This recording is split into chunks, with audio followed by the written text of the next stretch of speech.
Previous तमाम roots को मैं बंद कर रहा हूँ और हम एक रूट डिफाइन करता हूँ मैं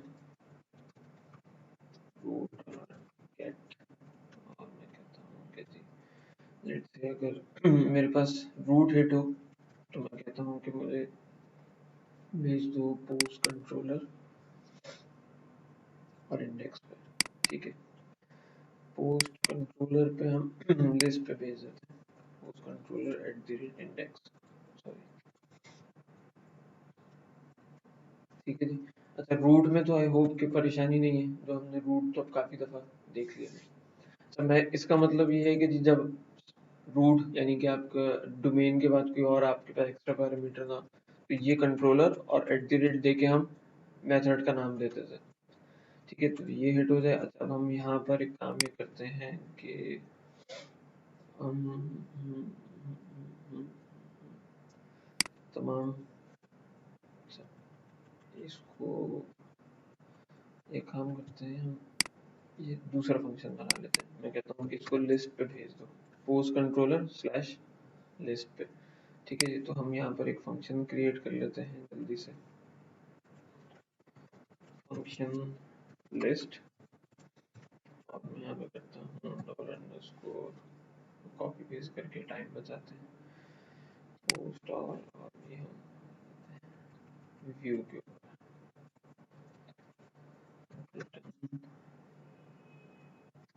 व्यू और हमारे पास पोस्ट डॉट लिस्ट।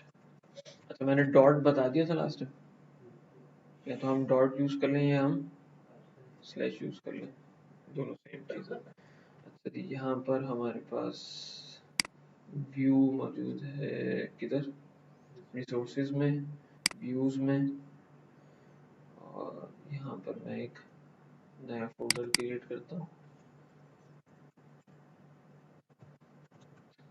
पोस्ट,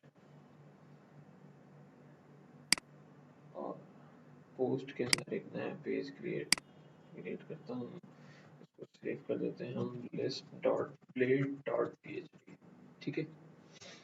अच्छा, हम टाइम बचाते हैं, इसको मैं कॉपी करता हूँ यहाँ से, गेम फिर यहाँ पे सेव। अच्छा, हमने पैरामीटर्स को पास करना है, तो पैरामीटर पास करने के मैंने आपको दो तीन तरीके बताए थे, एक दो बता दें अगर आप लोगों को याद हो।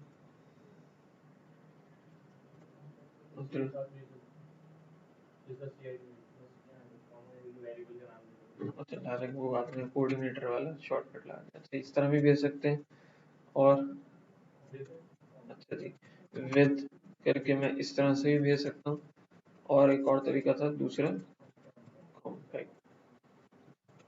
तो कॉम्पैक्ट में बस आपने इसको इस तरह से पास कर देना है।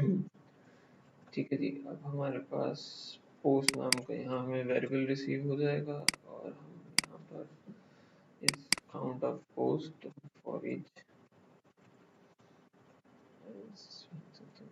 पोस्ट, और यहाँ पे पोस्ट, पोस्ट में हमारे पास टेबल में क्या क्या था मौजूद,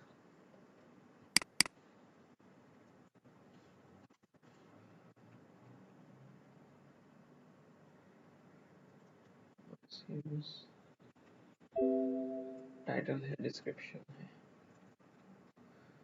हम यहाँ पे ले लेते हैं टाइटल, और डिस्क्रिप्शन भी ले लेते हैं।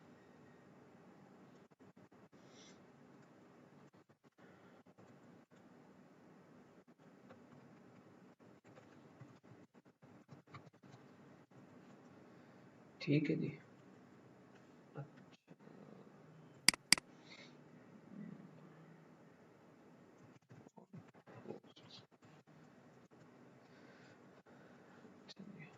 इसको ऐड करते हैं,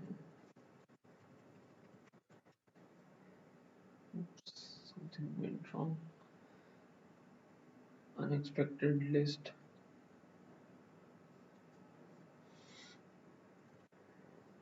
something wrong, पोस्ट कंट्रोलर में किया ना,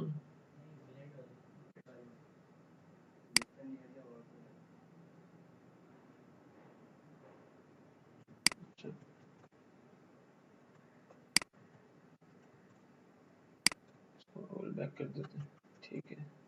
नहीं, एरर कुछ और है,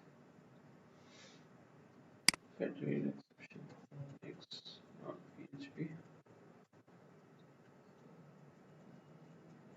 अनएक्सपेक्टेड लिस्ट।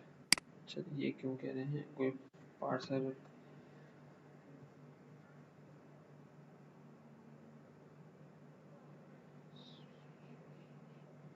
पोस्ट का मॉडल मौजूद है हमारे पास।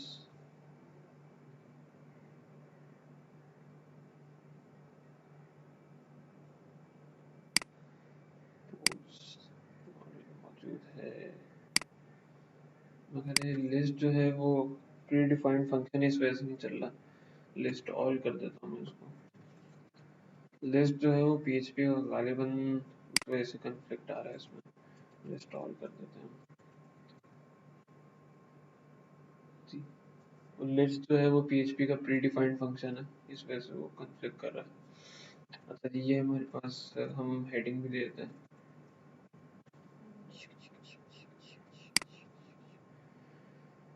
इसको कहते हैं, ये हमारे पास x3 हो जाएगा।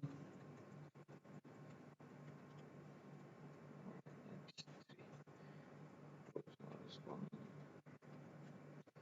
पैराग्राफ कर देते हैं, ठीक है। ये हमारे पास लिस्ट आ गई, ठीक है जी। उसकी डिस्क्रिप्शन नहीं, तो अच्छा क्लियर यहाँ पे, इसमें कोई परेशानी? सिंपल हमने वही सारे काम किए जो अभी तक हम करते थे। अच्छा, अब मैं यहाँ पर एक और काम करता हूँ, लेट से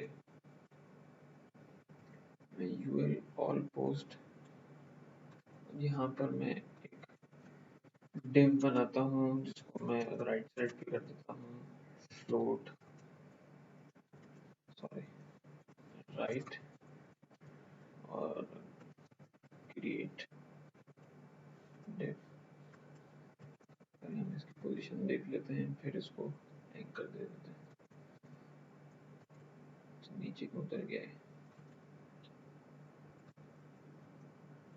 चलिए यहाँ भी आता है। अच्छा जी, अब यहाँ पर मुझे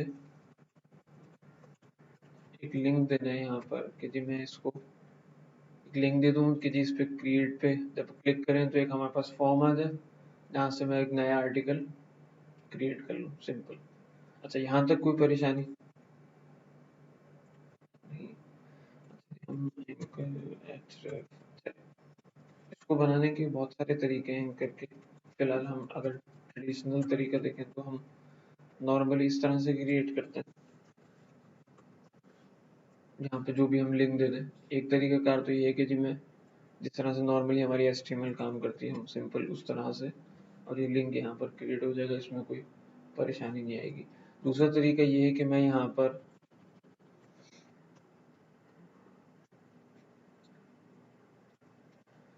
HTML की क्लास यूज करूँ और इसका मेथड यूज करूँ लिंक, और इसको मैं पैरामीटर पास कर दूँ क्रिएट पहला पैरामीटर, और दूसरा पैरामीटर यहाँ पे इसका URL पास कर दूँ जो इस पे हमने लगाना है। अच्छा, एक चीज और, आप लोगों को ये याद है हमने ब्लेड के अंदर ये दो चीजें यूज की थी, ये यूज किया था, और मैंने कहा था कि हम ये भी यूज कर सकते हैं और हम इस तरह से भी कर सकते हैं। तो इस तरह करने में क्या होता था और इस तरह लिखने में क्या होता था, कुछ याद है जी? हमने ये दोनों चीजें यूज की थी, मतलब ये, अच्छा ये क्या करेगा?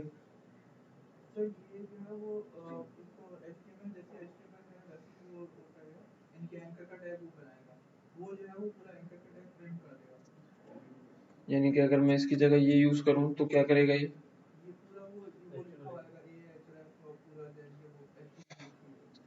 बिल्कुल। अच्छा, ये और ये इन दोनों में डिफरेंस ये था कि अगर मैं इस तरह से लिखता हूँ तो ये HTML के टैग को एग्जीक्यूट करके, मतलब जो उसका रिजल्ट आउटपुट है वो रेंडर करके लाएगा।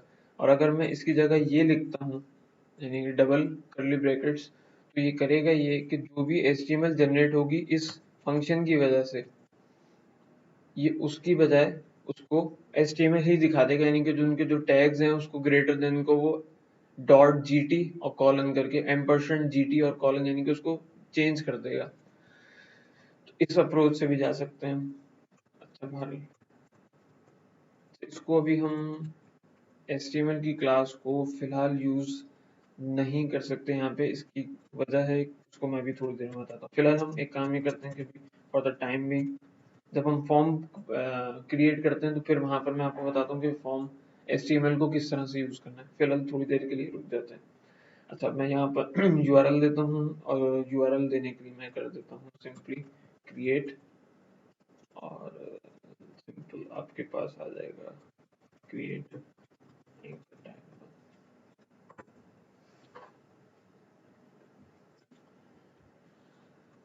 ठीक है। अच्छा, क्या ये URL अगर मैं इस तरह से दूं ये चलेगा? सिंपल मैंने स्लैश दे के क्रिएट दिया है, क्या ये काम करेगा? इंडेक्स PHP, अच्छा चले मैं इंडेक्स डॉट PHP भी लगा देता हूँ, अब चल रहा है? अच्छा, इससे पहले डोमेन नेम भी दे देता हूँ फिर तो, SMS डॉट टैग इस तरह दे दूँ। लेकिन लोकल के केस में तो चलें ठीक है, अभी मैं डेवलपमेंट एनवायरनमेंट में हूँ तो मैं यहाँ पर दे सकता हूँ, लेकिन लाइव पे फिर आप जहाँ जहाँ आपने एंकर टैग यूज किया होगा वहाँ वहाँ चेंज करेंगे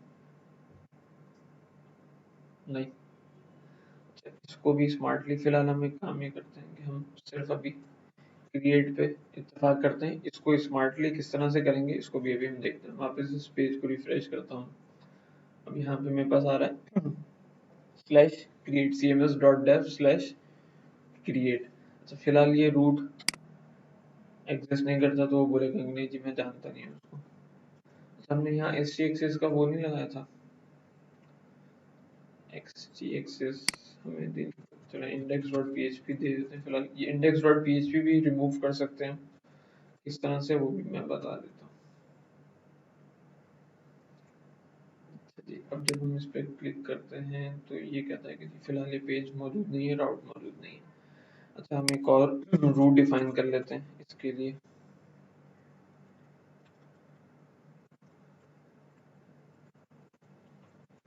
और मैं कहता हूँ कि जब आपके पास क्रिएट कॉल हो, पोस्ट के अंदर क्रिएट का मेथड कॉल हो जाए। ठीक है, सिंपल। तो वापस हम यहाँ पर आते हैं और मैं यहाँ फंक्शन लिखता हूँ क्रिएट, और यहाँ पे हम रिटर्न कर देते हैं return view post dot create. ठीक है जी, फिलहाल हमारे पास ये पेज नहीं है तो ये पेज भी हम बना लेते हैं रिसोर्सेज में जाके व्यूज में, और पोस्ट के अंदर new file create dot grade dot PHP। ठीक है जी। अच्छा, वापस रिफ्रेश करते हैं। ठीक है जी, इस पेज पे आ गया, कोई मसला? मैंने सिर्फ रूट डिफाइन किया कि जी जब इस पे क्लिक हो सिंपल रूट, और उसके बाद ये कंट्रोलर, और उसके बाद ये मेथड, और वही काम जो हम अभी तक करते हैं। अच्छा, कि अब यहाँ पर मुझे एक फॉर्म क्रिएट करना है। सबसे पहले तो मैं यहाँ पे इस क्रिएट के ऊपर अगेन कोड को मैं कॉपी कर लूँ, वही एक्सटेंड्स और फलाना etc एक्सेट्रा। अच्छा, अब यहाँ सेक्शन के अंदर मैं इन चीज़ों को हटा देता हूँ,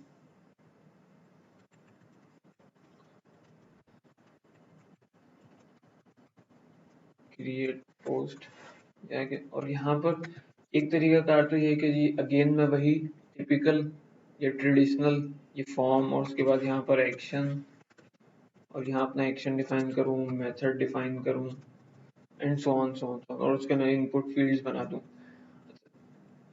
एक तरीका तो ये है, हम इस तरीकों को फॉलो नहीं कर रहे। दूसरा तरीका ये कि हम लारावेल की HTML और फॉर्म क्लास को यूज करें।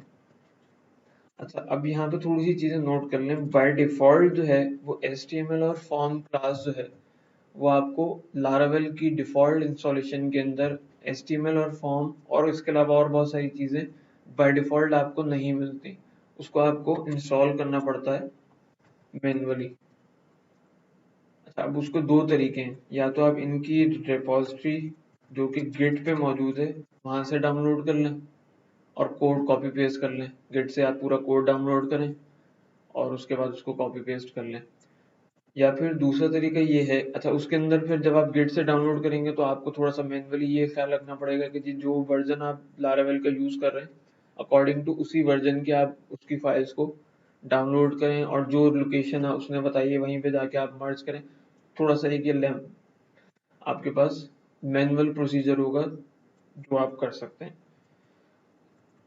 दूसरा ये कि आपके पास तरीका है कंपोजर। ठीक है जी, कंपोजर के ऊपर आप अगेन कमांड लाइन खोल लें। मैं आता हूँ कमांड लाइन पे और अपने प्रोजेक्ट में चले जाएं। सी वेबस्ट्रैक्ट सी अपाची जो भी आपकी रूट डायरेक्टरी और यहाँ पर माई सी एम एस वाले बन जाइए। नहीं,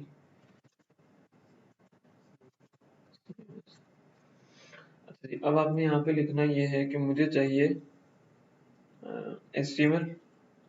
आपने लिखना है यहाँ पे कंपोजर, उसके बाद रिक्वायर। अच्छा, इसके बाद जो लारावेल का जो पैकेज है जिसके अंदर इसकी तमाम पैकेजेस मौजूद हैं उसका नाम है इल्यूमिनेट। और उसके बाद स्लैश हमें चाहिए HTML। ठीक है, ये कमांड आप लिखें। मैं एक्जैक्टली इसकी स्पेलिंग भी चेक कर लेता हूँ कि कहीं कोई गड़बड़ ना।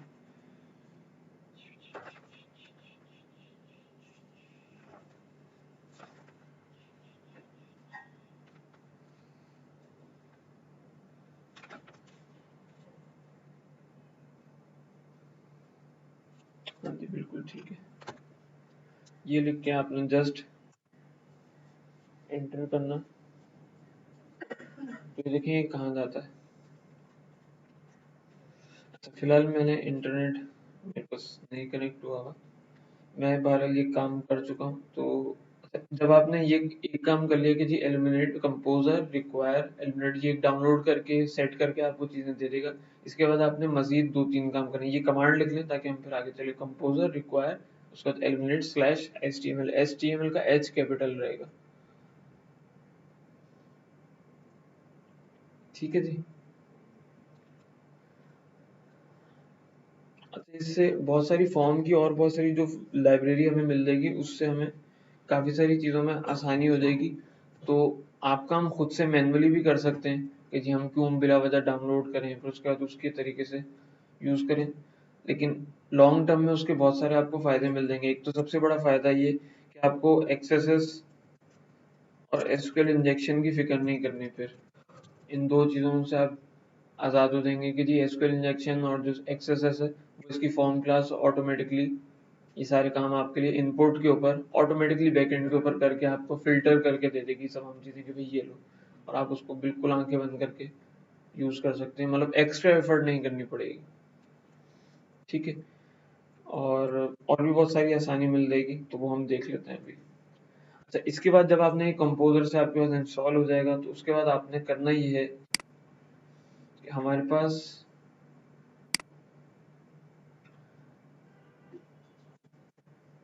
एक फाइल है यहाँ पर प्रोजेक्ट के अंदर, ऐप के अंदर, सॉरी ऐप के अंदर नहीं, प्रोजेक्ट के अंदर config का एक फोल्डर है जिसमें है app.php। तो मैं इंटरनेट कनेक्ट कर लूँ ताकि मैं आपको कुछ चीज़ें दिखा भी दूँ उसमें की तरह मेरी।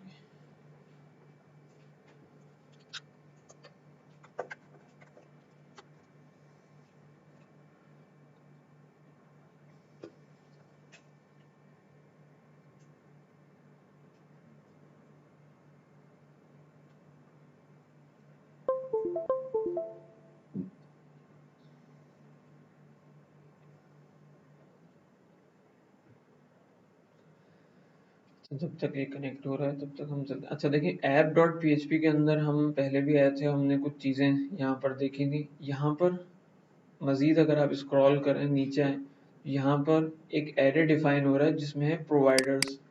यहाँ पे अगेन आप देखें वही एलिमिनेट फाउंडेशन, और ये बहुत सारे लारावेल की ऊपर उन्होंने कमेंट्स में मेंशन किया, लारावेल फ्रेमवर्क सर्विस प्रोवाइडर्स।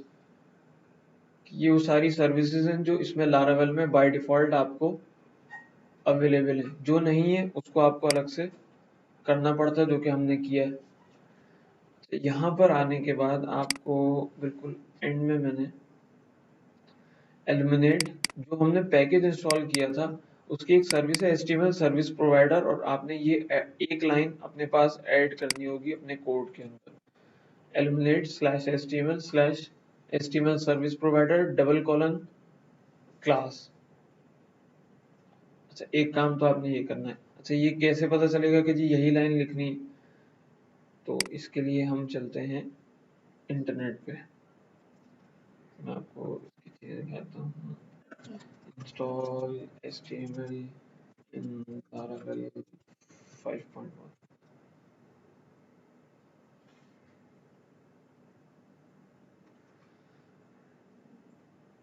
ठीक है जी, Element HTML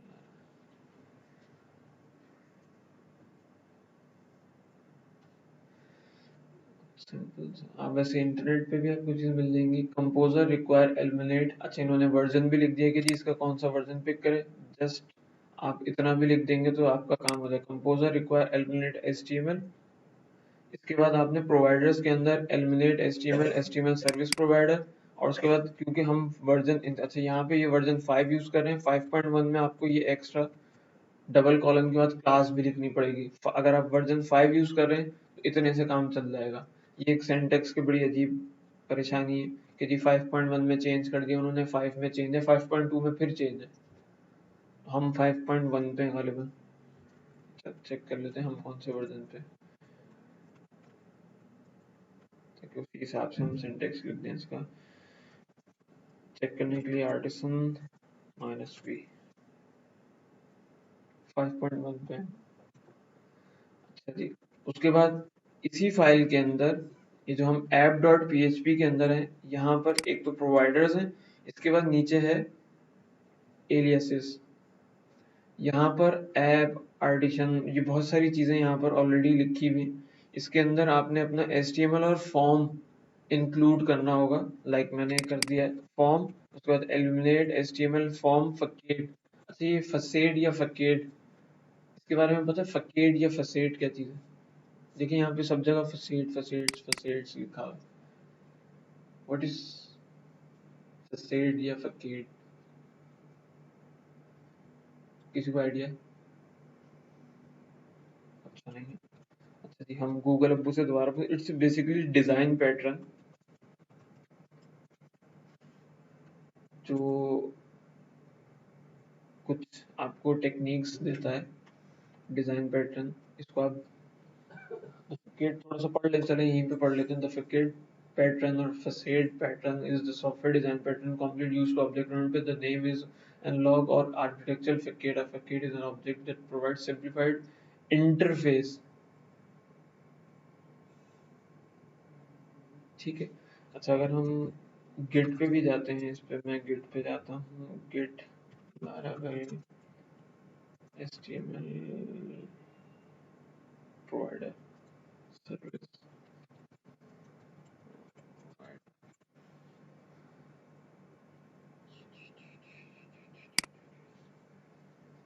जो मैं आपसे कह रहा था कि जी आपने पैकेज अगर डाउनलोड करना है तो एलिमिनेट इसमें चले जाएं तो आपको तमाम पैकेजेस मिल जाएंगे। इसकी बैक पे चले जाएं, ये इसका फॉर्म बिल्डर है और फॉर्म फैकेड, और HTML builder, HTML facade, HTML service provider, हम लोग ये यूज कर रहे हैं यहाँ पर अपने काम के लिए। इसके अंदर अगर हम देखें तो देखिए यहाँ पर अगेन इसने एचटीएमएल और फॉर्म, वही कोड है जो वहाँ हम देख रहे थे। अभी नजर आ रहा है? अच्छा इसके अंदर और बहुत सारी चीज़ें हैं जो हमने फॉर्म फैकेड यूज करना है। इसके अंदर भी बहुत सारी आपको इस तरह की चीज़ें मिलेंगी, और फॉर्म बिल्डर, बेसिकली हम फॉर्म बिल्डर यूज करेंगे अपने फॉर्म के कामों के लिए। इसके अंदर बहुत सारी चीजें आप मेथड बनाएंगे, जितने भी काम हम करेंगे फॉर्म ओपन और क्लोज ईटीसी एक्सेट्रा वो तमाम इस क्लास के थ्रू करेंगे। बहरहाल ये क्लास है, अगर आप चाहें तो ये डायरेक्टली, अगर आपको कंपोजर यूज नहीं करना तो अगेन मैंने आपसे कहा था कि जी आप ये कोड यहाँ से डाउनलोड कर लीजिए और इसको ले जाके आप कॉपी कर लीजिए जो भी इसकी लोकेशन है, ठीक है। अच्छा बहरहाल ये चीजें इसके अंदर मौजूद हैं। ये फैकेट जो है वो एक डिजाइन पैटर्न है, इसको अगर आप थोड़ा सा मजीद गो थ्रू करना चाहें तो आप लोग बिल्कुल कर लीजिएगा। बेसिकली इट्स रैपर क्लास जो एक टॉप लेवल के ऊपर है, इसके इन बिटवीन यूं समझ लें एक तरह से इसके नीचे मल्टीपल क्लासेस और उनके ऑब्जेक्ट्स हैं, यानी कि इसी फकेट पैटर्न के अंदर हम रैप अप कर देते हैं मल्टीपल चीजों को, ठीक है। तो वो किस तरह से, इसका अगर आपने मजीद तफसील में पढ़ना हो इसको तो आप, ये एक बहुत अच्छी साइट है डिजाइन पैटर्न्स का, अगर किसी को शौक हो सीखने का, क्रिएशनल डिजाइन पैटर्न्स, और एक और टाइप होती है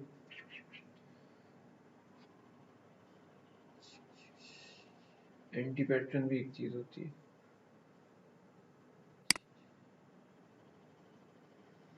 क्रिएशनल पैटर्न, स्ट्रक्चरल पैटर्न और बिहेवियरल। ये जो आपका फकेट है वो स्ट्रक्चर पैटर्न है। तो इसको आप, अगर ये वेबसाइट बहुत अच्छी है, इसके अंदर एक चीज मुझे जो बहुत अच्छी लगती है वो अगर आप देखना, फॉर एग्जांपल एब्स्ट्रैक्ट फैक्ट्री की अगर हम बात करें, चलें एक वेबसाइट है, इसके अंदर इन्होंने पहले प्रॉब्लम आइडेंटिफाई की है कि ये पैटर्न क्यों आया, क्या प्रॉब्लम आती थी और इसको किस तरह से इन्होंने सॉल्व किया स्ट्रक्चर में, और किस तरह से उसको ऑब्जेक्ट ओरिएंटेड प्रोग्रामिंग के थ्रू उसको सॉर्ट आउट किया। बहुत अच्छी और एग्जाम्पल भी इसके अंदर आपको दी हुई है, ये sourcemaking.com। अगर आपको डिजाइन पैटर्न्स बहुत तफसील से पढ़ने हो, इससे अच्छी वेबसाइट नहीं है स्पेशली फॉर डिजाइन पैटर्न्स। तो अगर आपको शौक हो तो आप यहाँ पे इसको रिव्यू जरूर कीजिएगा। अच्छा जी, वापस हम आते हैं यहाँ पर। अच्छा जी, इसमें हमने कोड यहाँ से कॉपी किया कि जी आपने प्रोवाइडर के अंदर इसको ऐड करना और एलियासेस के अंदर फॉर्म और HTML, eliminate HTML form fuck it और एचटीएमएल फकेट, इन दोनों को इस्तेमाल करना है। अच्छा अगेन ये 5 का कोड है और हमने 5.1 यूज करना है, तो हमें अगेन यहाँ पर डबल कॉलन क्लास लिखना है, that's it. Eliminate HTML form fuck it, HTML fuck it, double colon class, और ये फॉर्म का एलियास है और ये एचटीएमएल का एलियास है। यानी कि बेसिकली ये होगा ये कि जब भी हम फॉर्म को यूज करेंगे तो ये फॉर्म से मुराद होगी एक्चुअल में ये चीज, ठीक है। एक तरह से ये क्लास का एक शॉर्टकट हमने डिफाइन कर दिया, जो कि लारावेल हमें इस चीज की सर्विस दे रहा है कि जी आप बजाय इसके कि ये पूरी लाइन लिखें, आप डायरेक्टली इस शॉर्टकट को, एलियास को यूज कर सकते हैं अपनी डेवलपमेंट के लिए, ठीक है। इसी तरह ये और बहुत सारे, जिस तरह हम रूट के लिए यूज कर रहे हैं काफी देर से रूट, तो रूट के आगे अगर हम रूट लिखना चाहें या फिर ये पूरी ये बड़ी वाली लाइन लिखना चाहें, ये दोनों चीजें एक ही चीज को रिप्रेजेंट कर रही है, बात एक ही होगी। तो वो शॉर्टकट है उसका, ये लिख रहे हैं। बहरहाल इसके अगर नहीं समझ में आ रहा तो इतना जहन में रखें कि जी आपने बस ये 4 लाइनें 3 लाइनें कॉपी पेस्ट करनी है, दैट्स इट। आगे बढ़ दें कि जी ये क्या है, क्यों है, कैसे है, फलाना ढिमाका भूल दें। हमने सिर्फ HTML बिल्डर या HTML फॉर्म बिल्डर यूज करना है, तो आप सिर्फ ये 3 लाइनें कॉपी पेस्ट करें, पहले कंपोजर से उसको डाउनलोड कर लीजिएगा रिक्वायर, और वो ये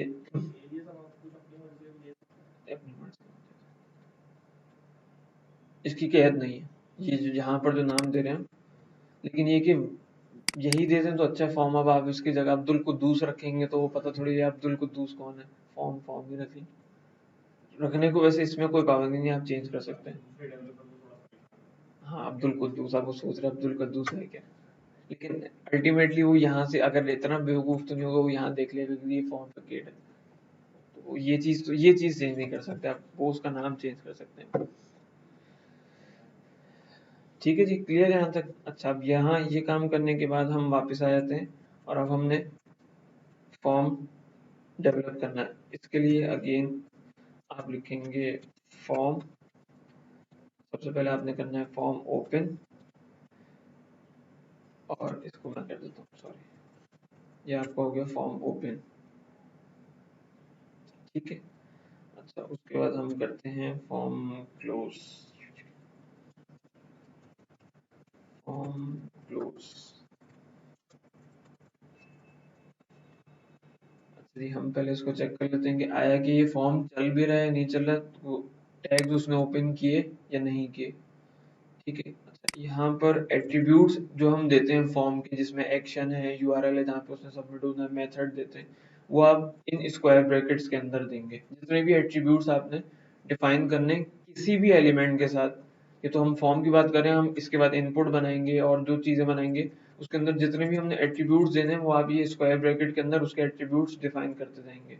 किस तरह से वो भी हम देख लेते हैं, पहले इसको चेक कर लेंगे ये चल भी रहा है या नहीं। अच्छा जी, व्यू सोर्स करते हैं।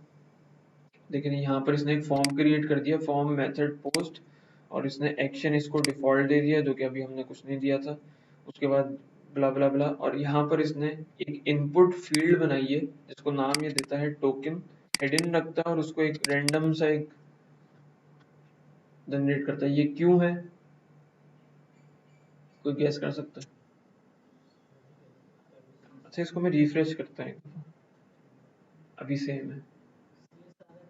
जी हाँ जी हाँ जी हाँ, बिल्कुल। ये जो सी एस आर एफ जो हमने पढ़ा था, क्रॉस साइट रिक्वेस्ट फॉर्जरी, ठीक है जी, ये उसकी प्रिवेंशन के लिए ये खुद से बना के रख देता है, यानी कि अब आपको ना सी एस आर एफ की टेंशन लेनी है, ना एक्सएसएस की लेनी है, ना एसक्यूएल इंजेक्शन के लिए।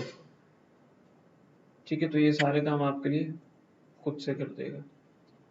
क्लियर? अच्छा जी, ये फॉर्म बन गया, फॉर्म हमारे पास सक्सेसफुली चल रहा है। अब हम यहाँ पे अपनी इनपुट फील्ड, अच्छा मैं अगर अगेन इसको भी देख लेते हैं, मैं अगर इसकी जगह, सॉरी, ये यूज करता हूँ तो मेरे पास आउटपुट क्या आएगा, ये देखिए ये चाहिए। ठीक है, और यहाँ पर आउटपुट में फॉर्म मेथड लिखा है। ठीक है, तो एक चीज का हमेशा ख्याल रखिएगा, जब भी आप फॉर्म क्रिएट करें इस तरह ब्लेड टेम्पलेट यूज करते हुए, तो ये जो टैग्स के लिए आप कर्ली ब्रैकेट और ये दो हाइफन के साइन यूज करें। बाकी कहीं अगर आपने वेरिएबल की वैल्यू को पिक करना है तो वहां पर आप ये डबल कॉलन ही यूज करें, सॉरी डबल कर्ली ब्रैकेट्स ही यूज करें। ठीक है जी, अच्छा फॉर्म खुल भी गया और फॉर्म क्लोज भी हो गया, ये रहा फॉर्म क्लोज। ठीक है, तो मजीद इसको मैं सेव करके रिफ्रेश करता हूँ, ये आपका फॉर्म बन गया। अच्छा जी, नेक्स्ट हमें बनाना है, यहाँ पे एक फील्ड बनाते हैं। अच्छा हमारे पास अब टेबल में कौन कौन सी फील्ड्स हैं, टाइटल है, डिस्क्रिप्शन है, और पब्लिश है, क्रिएट डेट, क्रिएट और अपडेट है। Title, description, publish. टाइटल है, एक मिनट में सिर्फ नाम याद रखने के लिए, डिस्क्रिप्शन है और पब्लिश है। ठीक है, चल हम फिलहाल टाइटल और डिस्क्रिप्शन पे ही बात करते हैं।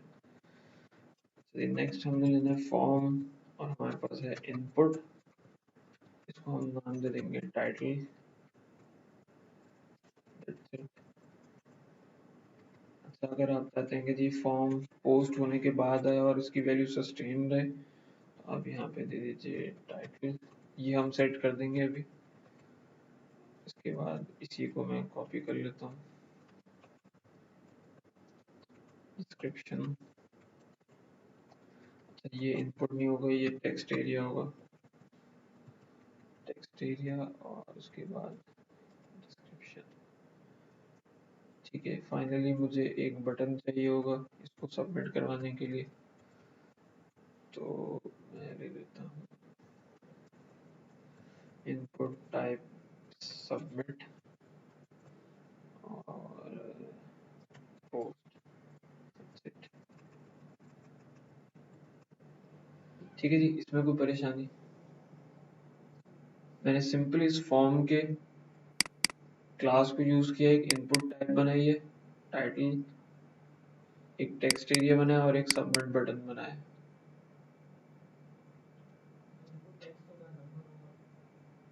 इनपुट इनपुट की तो नंबर नंबर तो आप टेक्स्ट में ही लेंगे ना, भाई नंबर अगर आता है किस चीज की, पासवर्ड भी है इसके अंदर, इनपुट टाइप पासवर्ड दे दीजिए। अच्छा हम इसकी काम करते हैं, क्यों परेशान हो रहे हैं, जितने इसके टैग्स हैं हम उसको ओपन कर लेते हैं। Form builder Laravel 5.1 sorry 4.1 5.1।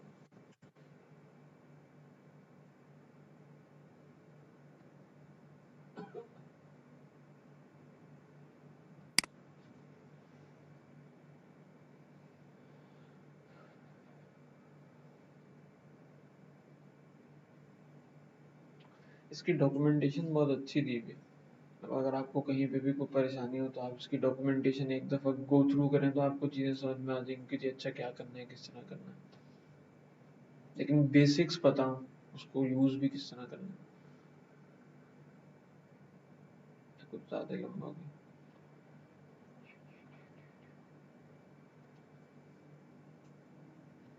कहाँ चले गए।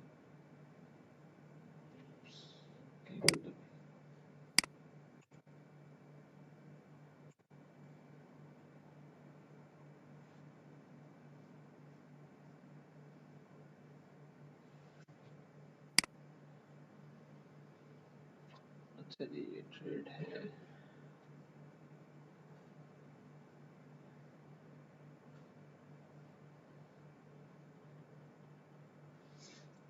अच्छा जी ये आपके पास तमाम फील्ड्स हैं इसकी, लाइक अगर आपने ईमेल बनाना है, हिडन फील्ड बनानी है, पासवर्ड बनाना है, ये इसके तमाम मेथड्स हैं। Close, set model, open, close, token, label, input, text, password, hidden field, email field, URL की फील्ड बनानी है जो कि आप एचटीएमएल फाइल में बनाते हैं, फाइल की फील्ड बनानी है, टेक्स्ट एरिया बनाना है, and so on so on so on. ठीक है। अच्छा इसके अंदर नॉर्मली ज़्यादातर अगर आप देखें तो अगर हम टेक्स्ट की बात करें तो पहले इसने नाम दिया, यानी कि इसका नेम है, फिर उसके बाद उसकी वैल्यू है, और उसके बाद उसके ऑप्शंस हैं। बेसिकली जहाँ पर भी ये ऑप्शंस का तस्करा कर रहे हैं, यहाँ पर इस चीज़ को भी ज़रा गौर से सुन लें, समझ लें कि जहाँ पे भी ऑप्शंस हैं, चाहे हिडन यहाँ पे भी ऑप्शंस हैं, फिर यहाँ ऑप्शंस हैं, ये बेसिकली जो भी इनपुट फील्ड की जो एट्रीब्यूट्स होते हैं ना, लाइक आईडी देना है हमें, या कोई प्लेस होल्डर प्लेस करना है, या एक्स वाई जी कोई भी हमें एक्स्ट्रा काम करना है उस फील्ड के अंदर, एट्रीब्यूट देना है या पैडिंग देनी है या सेल पैडिंग, टेबल क्रिएट करते हैं हम एचटीएमएल के अंदर, तो ये ऑप्शंस बेसिकली एट्रीब्यूट्स को रिसीव करेगा। जितने भी हम ऑप्शंस देंगे वो उसके एट्रीब्यूट्स में जाके सेट होंगे, किस तरह से अभी हम उसको भी देख लेते हैं। ठीक है, तो ये आपके पास तमाम चीजें, नंबर अगर आपने लेना है, सिलेक्ट बॉक्स बनाना है, जितनी चीजें, ये सब आपके पास ये एक बहुत लंबी चौड़ी क्लास है जिसके उन्होंने तमाम एग्जाम्पल्स और उसके पैरामीटर्स को डिफाइन किया हुआ है। आप इसको गो थ्रू कर लें, इसके अंदर आपको तकरीबन तकरीबन की हर चीज मिल जाएगी फॉर्म से रिलेटेड, कि चेक बॉक्स बनाना है, रेडियो बनाना है, सिलेक्ट बॉक्स बनाना है, वट एवर जो भी मल्टीपल सिलेक्शन बनानी है, जिस तरह से करनी, सब चीजें इसके अंदर अवेलेबल है। क्लास देनी है, क्लास भी एक एट्रीब्यूट होता है आपका, जिसमें CSS क्लास देते हैं, तो वो तमाम चीजें आपको यहाँ मिल जाएंगी। ठीक है जी, कोई परेशानी, क्लियर। अच्छा जी वापस चलते हैं हम अपने इस फॉर्म के ऊपर। ठीक है जी, इनपुट बन गई, टाइटल बन गया और डिस्क्रिप्शन दे दी। सबमिट बटन,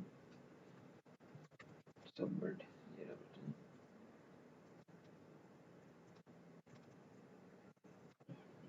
हम वापस यहाँ आते हैं और अपने पेज को रिफ्रेश करते हैं। Oops, something went wrong. Undefined variable title, अच्छा वो कह रहे कि ये अभी टाइटल सेट नहीं है। अच्छा जी फिलहाल हम इसको भी हटा देते हैं, वापस इसको लेके आते हैं थोड़ी देर में, डिस्क्रिप्शन और सो। अच्छा जी अब क्या कह रहा है, missing argument to form builder input,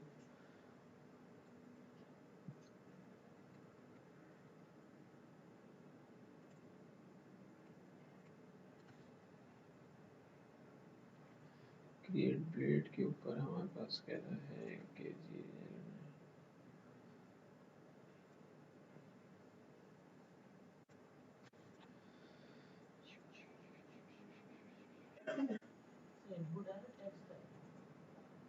किधर?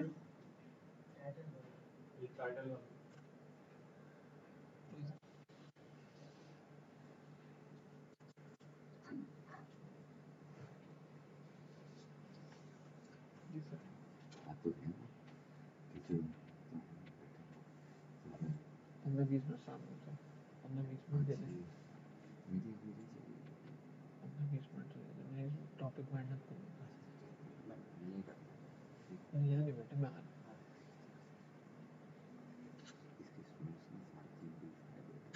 कितने?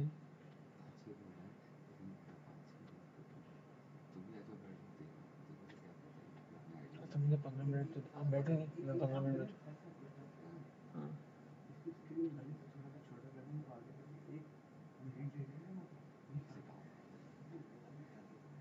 हाँ तो ये कर लें, इस तरह कर लें। हाँ हाँ कर लें, कर दे कोई मसला नहीं, कर दे।